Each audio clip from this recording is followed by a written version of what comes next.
Queridos, aqui no capítulo 11 da sua carta, o apóstolo Paulo trata da questão do futuro da nação de Israel dentro do plano de Deus.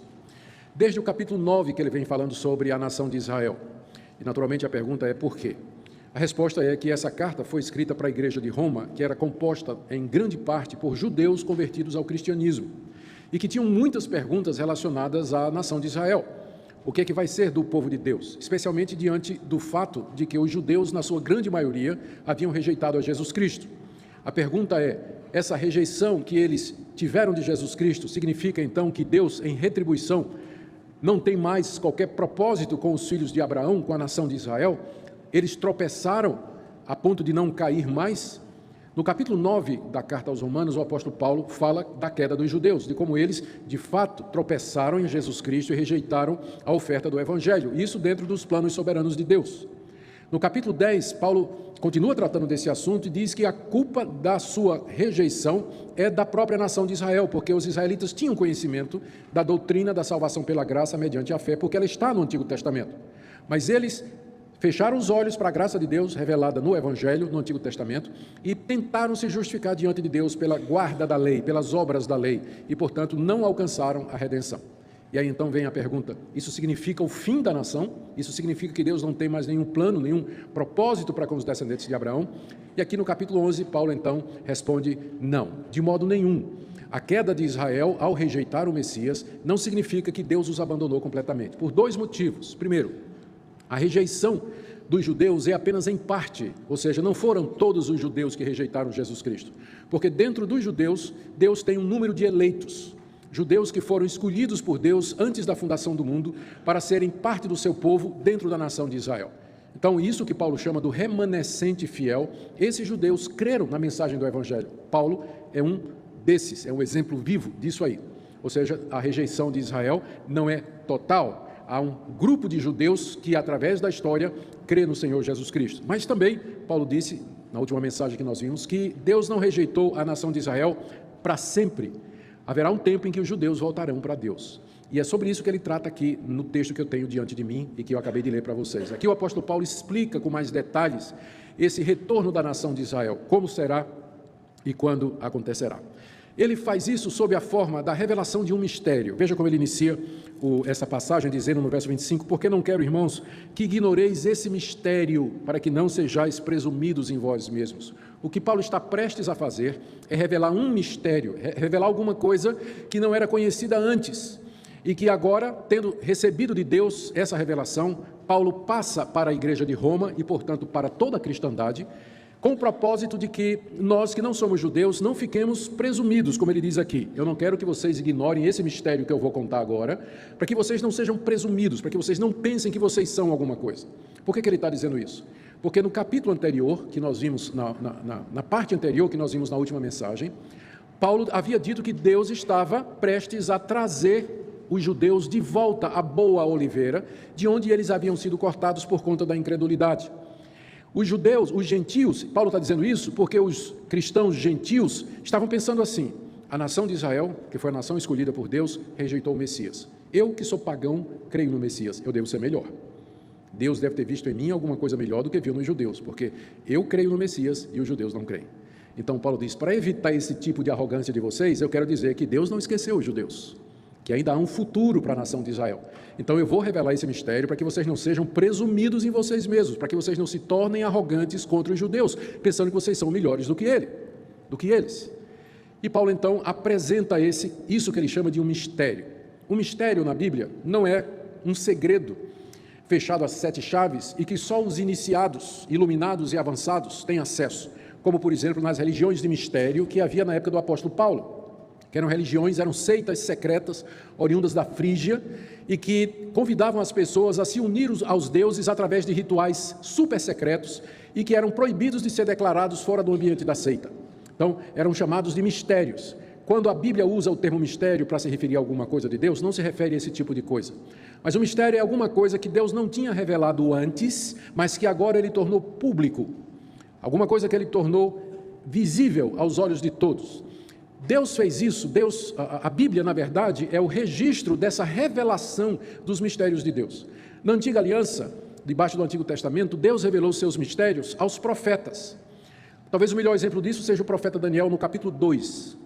Lá nós temos aquela história conhecida de que o rei Nabucodonosor tem um sonho e ele esquece o sonho. Mas ele sabe que o sonho tem algum significado, então ele quer duas coisas: alguém que diga qual foi o sonho e que dê a interpretação. E ele diz que se não aparecer, ele vai mandar matar todos os sábios da Babilônia. Razoável, não é esse rei? Não é? Bem razoável.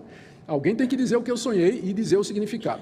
Daniel estava entre os sábios da Babilônia e ele, junto com seus amigos, oram e pedem a Deus que Deus os revele o mistério, para que Daniel e seus amigos não morram debaixo do decreto do rei. E durante a noite, num sonho, é revelado o mistério a Daniel. O mistério do sonho e da sua interpretação. E então Daniel diz: pode me levar na presença do rei. E quando Daniel chega na presença do rei, o rei pergunta: você pode me revelar esse mistério? E Daniel diz: eu não posso, mas há um Deus nos céus que revela os mistérios. E esse Deus me trouxe aqui para te fazer saber o teu sonho. E aí, Daniel revela ao rei qual foi o sonho, que era o sonho daquela estátua gigantesca, não é? Dividida em 4 partes, representando 4 impérios mundiais, e que finalmente é destruída por uma pedra que é lançada contra ela, que a esmigalha e que enche toda a terra e que representa o reino de Deus. Este foi o sonho e esta foi a interpretação. E quando Daniel termina, o rei diz assim: agora eu sei que o teu Deus é o Deus que revela mistérios. Então essa é a melhor ilustração que a gente tem no Antigo Testamento, disso que Paulo está fazendo aqui no Novo. Os profetas do Antigo Testamento eram aqueles que revelavam os mistérios de Deus para as pessoas. E esses mistérios eram escritos pelos profetas, registrados naquilo que a gente conhece como Antigo Testamento. No Novo Testamento, quem faz isso são os profetas. São os apóstolos. Os sucessores dos profetas do Antigo Testamento são os apóstolos do Novo. Quem é que ficou no lugar de Isaías, Jeremias, Daniel, Oséias, Joel, Amós, Obadias, Jonas, Miqueias, Naum, Abacuque? Quem é que ficou no lugar dos grandes profetas do Antigo Testamento? Resposta: Pedro, Paulo, João, Tiago. Não os profetas das igrejas locais, tipo Corinto, Éfeso, aqueles profetas que estavam lá, mas os apóstolos é que são os sucessores dos grandes profetas do Antigo Testamento. E eles são também aqueles que receberam de Deus o encargo de transmitir os grandes mistérios de Deus para o povo de Deus. E é por isso que eles foram inspirados por Deus para escrever a Bíblia. Exatamente porque nessa escrituração eles estavam registrando esses mistérios. O apóstolo Paulo, por exemplo, ele, nas suas cartas, ele explicitamente diz isso algumas vezes. Aqui eu peguei, por exemplo, podia ter pegado outros exemplos, mas me lembrei desses aqui. Em 1 Coríntios 15, 21, ele diz assim: meus irmãos, eis que vos digo um mistério, que nós não morreremos todos, mas seremos transformados na vinda de Jesus Cristo.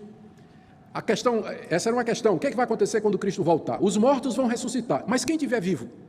Ninguém sabia a resposta. E Paulo diz: eu vou revelar esse mistério. O mistério é esse, é que quem ficar vivo vai ser transformado imediatamente, não vai passar pela morte. Se Deus não tivesse revelado isso para Paulo, nenhum de nós saberia, ninguém saberia.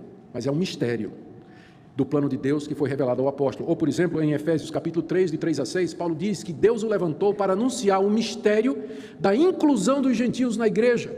Que o evangelho não era só para os judeus, mas também para os gentios. Esse era um mistério que estava oculto no Antigo Testamento, mas que Deus agora estava revelando. E Paulo registrou inspiradamente nas cartas que escreveu. Ou mesmo na própria carta aos Efésios, capítulo 5, verso 32, Paulo diz: esse é um grande mistério, eu me refiro a Cristo e sua igreja. Ou seja, Deus mostrou a Paulo que o casamento, a relação marido e mulher, é uma ilustração da relação entre Cristo e a igreja, e que isso é um grande mistério. Se Deus não tivesse revelado a Paulo, nós não saberíamos disso. E aqui ele está fazendo a mesma coisa. Qual vai ser o futuro da nação de Israel? Era mistério. Ninguém sabia o que é que vai acontecer com os descendentes de Abraão, especialmente agora que eles rejeitaram a Jesus Cristo. O que é que vai ser deles? O que vai ser das promessas que Deus havia feito, da aliança que Deus fez com a nação de Israel? Por isso Paulo diz aqui: eu não quero que vocês sejam ignorantes desse mistério. Eu vou revelar a vocês o que Deus me revelou a respeito do futuro de Israel. E o que é que Deus então revelou ao apóstolo Paulo com relação ao futuro de Israel? Vamos ver então as partes desse mistério que Deus revelou ao apóstolo Paulo quanto ao futuro de Israel. A primeira parte da revelação está no final do verso 5. Ele diz assim, depois de dizer: eu não quero, irmãos, que ignoreis esse mistério, para que não sejais presumidos em vós mesmos. Aí ele diz, que veio endurecimento em parte a Israel. Ou seja, esse endurecimento da nação de Israel, no presente momento, ele é em parte. A nação de Israel estava endurecida, ou seja, Deus endureceu os judeus porque eles rejeitaram Jesus Cristo. Isso significa que Deus tornou o coração deles duro como uma pedra. Eles não sentiam absolutamente nada com relação a Jesus Cristo, eles não criam em Jesus Cristo, eles na verdade eram hostis a Jesus Cristo. E isso vinha da parte de Deus como castigo porque eles mataram o Filho de Deus. Então veio endurecimento sobre a nação de Israel. Lembra que Paulo disse no capítulo 9, Deus tem misericórdia de quem quer e endurece a quem quer. Então veio esse endurecimento sobre a nação de Israel, que Paulo conhecia tão bem, dadas as vezes em que ele pregou numa cidade e saiu de lá apedrejado pelos judeus, perseguido pelos judeus, quando não lançado na prisão e açoitado pelos judeus. Veio o endurecimento aos judeus como castigo de Deus por haverem rejeitado o Messias. O mistério é que esse endurecimento é em parte, o que significa duas coisas. Não são todos os judeus que foram endurecidos, ou seja, há um grupo pequeno de judeus que creu antes de Cristo, creu quando Cristo estava aqui e crê até o dia de hoje. Tem judeus que continuam crendo, mas o número deles é muito pequeno, por conta desse endurecimento que Deus trouxe sobre a nação como juízo pela rejeição do Messias. Então, mas o mistério isso é em parte, ou seja, não é a nação toda, mas um grupo remanescente fiel, eleito pela graça, crê no Messias. Quando Paulo diz que o endurecimento é em parte, significa também que não é para sempre, mas que é durante um tempo, que não vai ser eternamente, que Deus não desistiu completamente dos judeus, mas que haverá um tempo em que Deus vai se voltar outra vez para os judeus, em graça e misericórdia. E aqui que vem o segundo ponto do mistério, é que esse tempo em que Israel vai estar endurecido, é até o que Paulo chama no final do verso 25, até que haja entrado a plenitude dos gentios. O que é a plenitude dos gentios? Primeiro, o que são os gentios? Eu sei que todo mundo sabe. Gentio é quem não é judeu, as gentes. Era assim que a nação de Israel se referia aos outros povos, as gentes, goim, né, no hebraico, os povos, né, que não são a nação de Deus, não são o povo de Deus. Então nós somos gentios com relação aos judeus, nós não somos judeus. Quando Paulo diz que a plenitude dos gentios vai entrar, ele está dizendo que vai chegar um momento em que aquele número de eleitos entre os gentios vai se completar. E os eleitos, que Deus predestinou antes da fundação do mundo, de entre todas as nações, eles entrarão no reino de Deus. Eles estão entrando agora, enquanto Israel está endurecido, os judeus não creem, os gentios estão crendo. E o evangelho vai avançando no mundo, vai crescendo. Mais e mais gentios vão crendo no Senhor Jesus Cristo, até chegar o número deles, o número completo que Deus já tem e que Deus sabe porque Ele já determinou. Quando o número de gentios eleitos se completar e eles tiverem entrado no reino de Deus através da pregação do evangelho, do arrependimento e da fé, então Deus vai se voltar para os judeus outra vez. E aí o que é que vai acontecer? Terceiro ponto, no verso 26. E assim todo Israel será salvo. O assim significa, e depois, né? Depois que entrar a plenitude dos judeus, todo Israel será salvo. Israel aqui são judeus mesmo, étnicos, é a raça mesmo. Porque algumas pessoas, tentando evitar essa dificuldade aparente aqui, eles dizem que Israel aqui é o Israel espiritual, os judeus e gentios. Só que aqui no capítulo 11, todas as vezes que Paulo se refere a Israel, se refere à nação de Israel, ao povo de Israel, Israel étnico, como raça. Então não faz sentido a gente interpretar Israel aqui espiritualmente, espiritualizar o termo Israel. Israel aqui se refere àquela geração de judeus que estará viva quando o número dos gentios se completarem. E Deus então se voltará para eles e eles se converterão a Jesus Cristo. Se não todos, pelo menos um grande número deles, a grande maioria. É isso que é a expressão, e assim todo Israel será salvo. O assim significando e depois, não é? Depois que a plenitude dos gentios tiver entrado. Então esse é o mistério que Paulo está revelando aqui. Primeiro, o endurecimento sobre Israel é parcial. Segundo, ele só vai durar até a plenitude dos gentios, que é o tempo que nós estamos vivendo agora. Israel está endurecido e os gentios estão entrando. E terceiro, quando isso acontecer, todo Israel será salvo.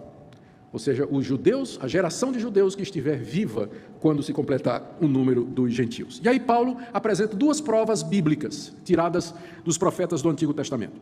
A primeira prova é tirada de Isaías 59, de 20 a 21. Ele diz no verso 26, e assim, todo Israel será salvo, como está escrito.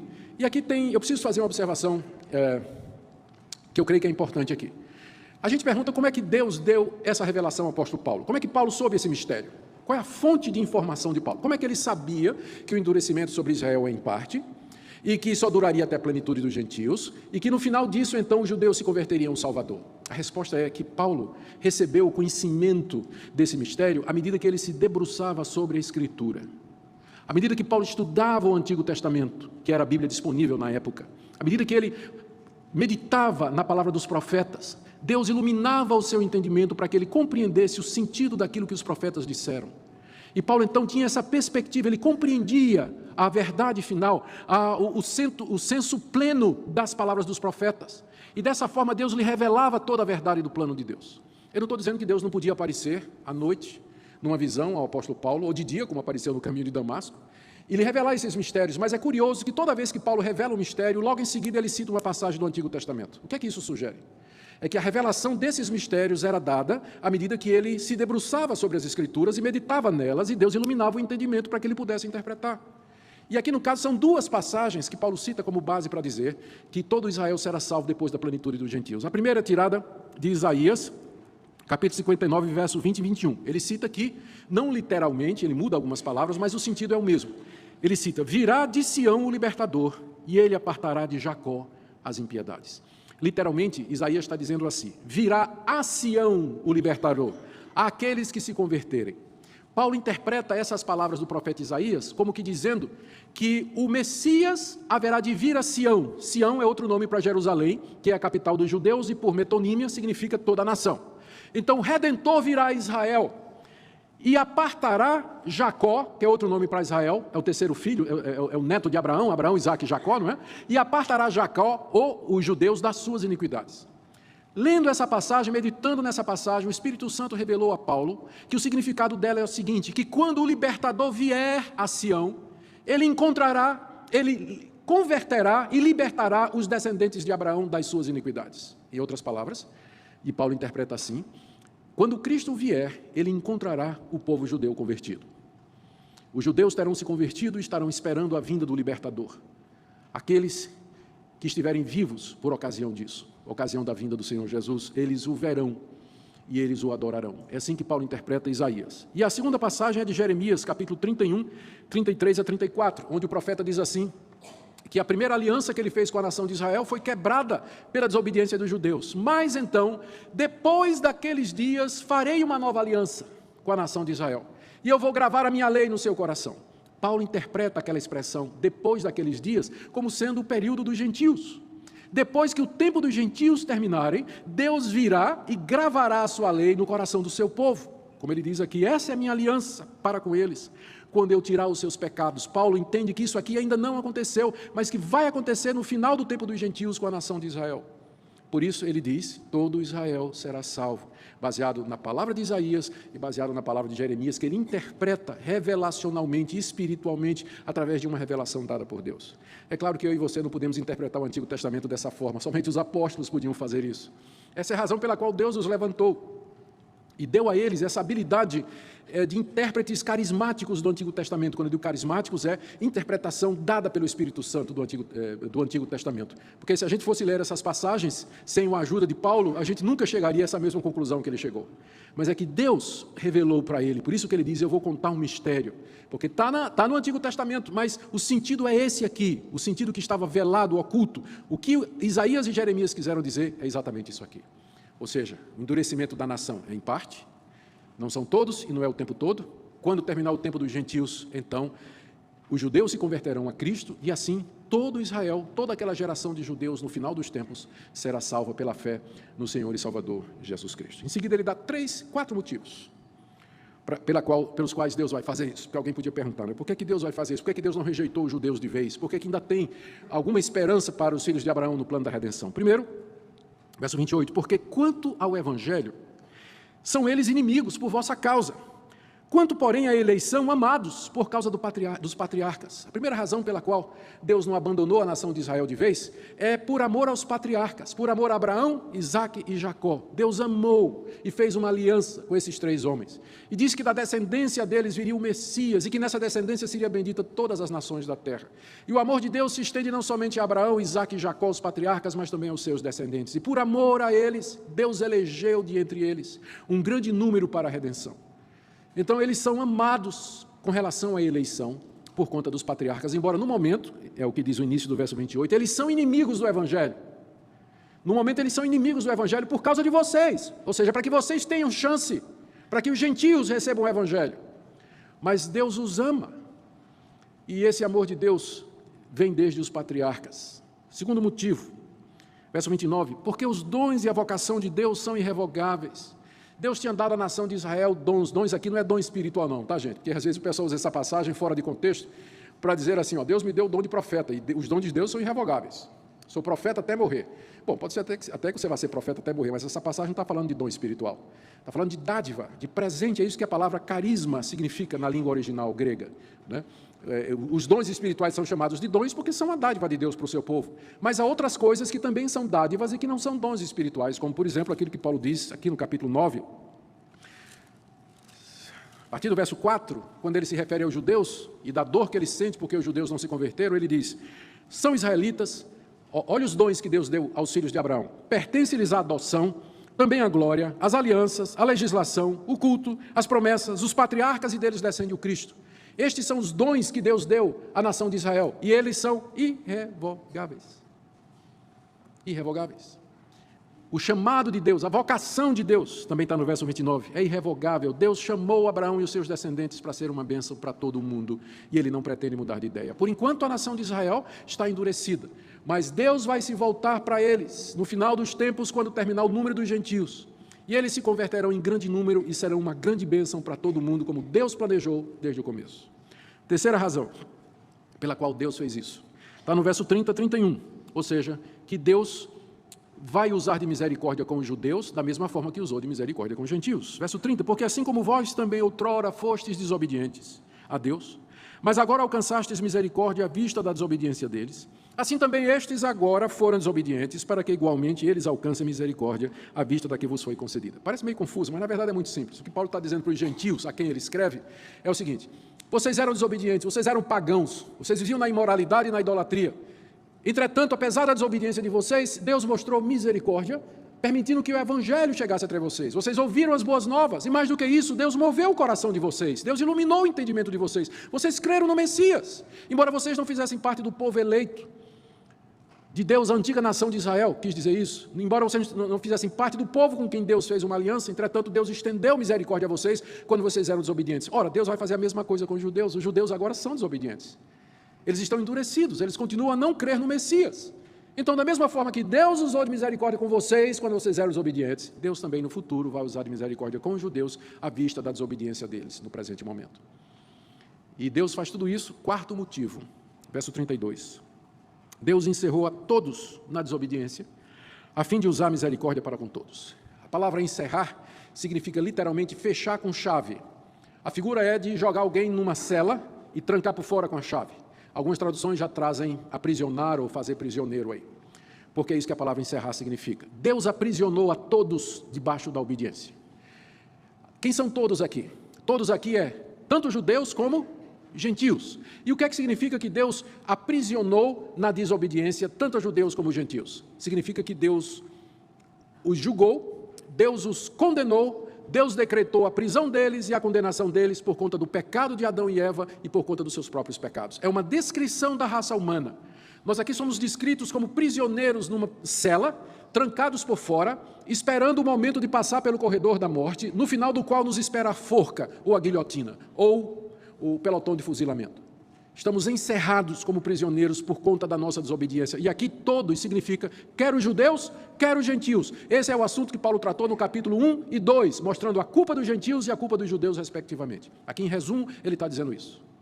Por que Deus, então, encerrou a todos debaixo da mesma desobediência, judeus e gentios? Resposta: a fim de usar de misericórdia para com todos. Quando um judeu se converte, é misericórdia. Não é porque ele guardou a lei de Moisés, não. Não é porque ele praticou a lei de Moisés, não, porque ele também está encerrado debaixo da desobediência. Quando um gentio se converte, não é porque ele é uma pessoa moral, que fez boas obras, ou que tem algum mérito diante de Deus, não, é misericórdia também. Deus encerrou todos, judeus e gentios, debaixo da desobediência, para que a salvação seja pela graça. E essa passagem, ela nos ajuda muito a acabar com aquele mito, com aquela teologia errada de que Deus tinha dois planos de salvação. Um para o judeu no Antigo Testamento e um para o cristão no Novo Testamento. No Antigo Testamento o judeu se salvava pela lei, no Novo Testamento o cristão se salva pela graça, pela fé. Isso é uma heresia.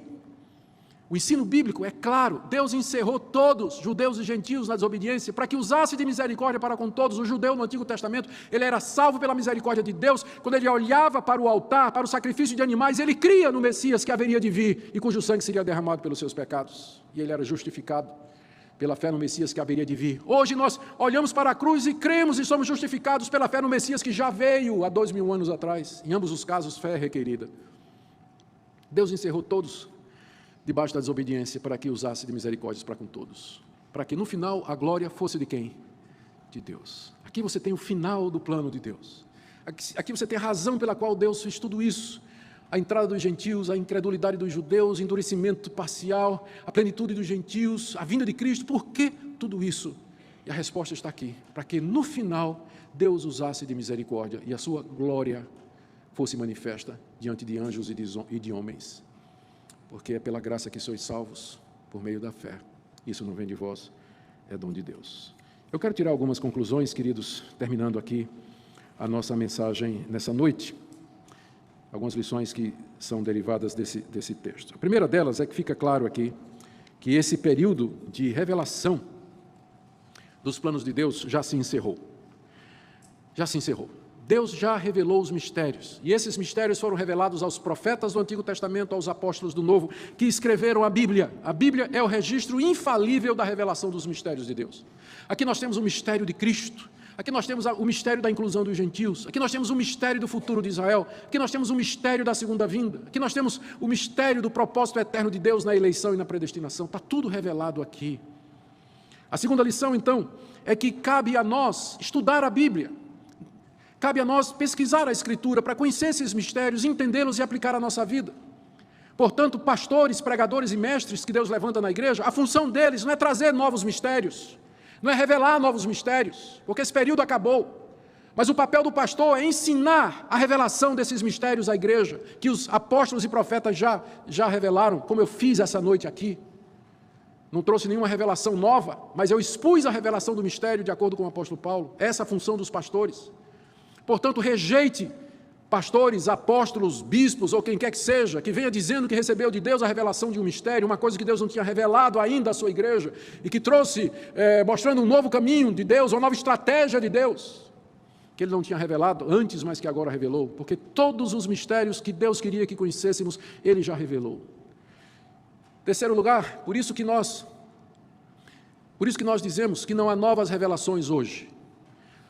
E é nesse sentido que eu sou cessacionista. Eu sou muito atacado nas redes sociais por alguns irmãos, amigos, que dizem que eu sou um herege cessacionista, que eu defendo a heresia do cessacionismo. Se cessacionismo é dizer que acabou a revelação dos mistérios referentes ao plano de Deus, então eu sou um herege cessacionalista. Não tenho problema nenhum. Agora, quando eles dizem isso, é para dizer que eu não creio nos dons espirituais, o que é uma grande mentira. Vocês todos já me ouviram pregar a respeito disso. Todo crente verdadeiro que ama a Bíblia, ele é cessacionista nesse ponto. Não há mais novas revelações de mistérios de Deus. Deus já as revelou todos aos profetas do Antigo Testamento, aos apóstolos do Novo. Outra lição que nós aprendemos aqui é a misericórdia de Deus. Como Ele é misericordioso, como Ele é sábio, como Ele é justo. E como esse plano maravilhoso que Ele teceu na eternidade haverá de contribuir para que isso fique claro e que Ele receba toda a glória. Outra lição, creio que nós devemos então, queridos, aproveitar o tempo que nós temos para evangelizar, porque esse é o nosso tempo. Eis o tempo aceitável, eis o dia da salvação. Deus está agindo entre as nações. Enquanto que Israel permanece endurecido, os gentios não estão endurecidos. Eles estão abertos para ouvir o evangelho e milhares se convertem. O cristianismo avança no mundo. É a nossa oportunidade, é o momento da evangelização, da pregação da palavra, do testemunho, de usar todos os recursos para espalhar a palavra de Deus. Também que nós devemos orar pela conversão dos judeus ao Messias Jesus Cristo. Orar para que eles se voltem em massa para aqueles a quem traspassaram, que se curvem diante do Filho de Deus, de Jesus de Nazaré. E a última coisa que eu quero dizer a partir desse texto é que vocês, se prestaram atenção, cuidadosamente verificaram que em nenhum momento o apóstolo Paulo está defendendo aqui a restauração nacional de Israel. Em nenhum momento o apóstolo Paulo está falando aqui de que Israel vai ocupar outra vez as fronteiras da terra prometida. Em nenhum momento o apóstolo Paulo está dizendo que os judeus voltarão em grande número para a Palestina.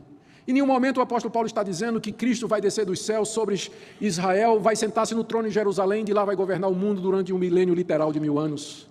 Paulo está tratando exatamente desse assunto, qual é o futuro de Israel, e ele não dá uma palavra sobre isso. Por quê? Porque não é esse o futuro de Israel. O futuro de Israel é a conversão ao Messias. E quando eles se converterem a Jesus Cristo, eles se tornam igreja, como você e como eu. Não há uma única palavra aqui a respeito disso, exatamente na passagem onde deveria estar, se Paulo está falando do futuro da nação de Israel. Eu digo isso para que nós oremos pelos judeus e que tenhamos a expectativa bíblica correta a respeito de Israel. Está endurecido, Mas Deus haverá de se voltar para eles. E esse retorno de Deus a Israel e o retorno de Israel a Deus não significa nada mais do que a salvação dos judeus vivos naquela época. Só. Nada mais do que isso. Oremos para nada mais do que isso.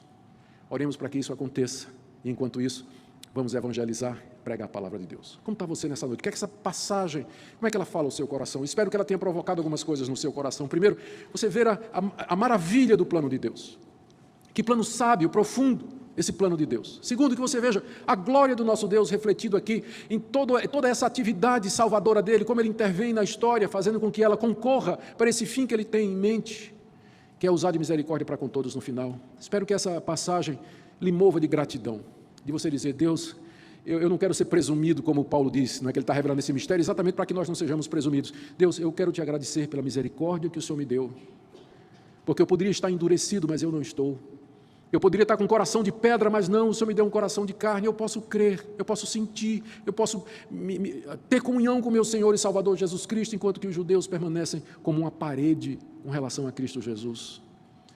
E por último, que todos nós amemos a palavra de Deus e nos dediquemos a estudá-la. Deus nos deu essa revelação por escrito, não para que ela ficasse guardada na nossa estante, mas para que ela fosse lida, meditada, compreendida e aplicada. Porque é aqui que Deus revela os seus mistérios e a sua vontade para nós. Amém? Oremos.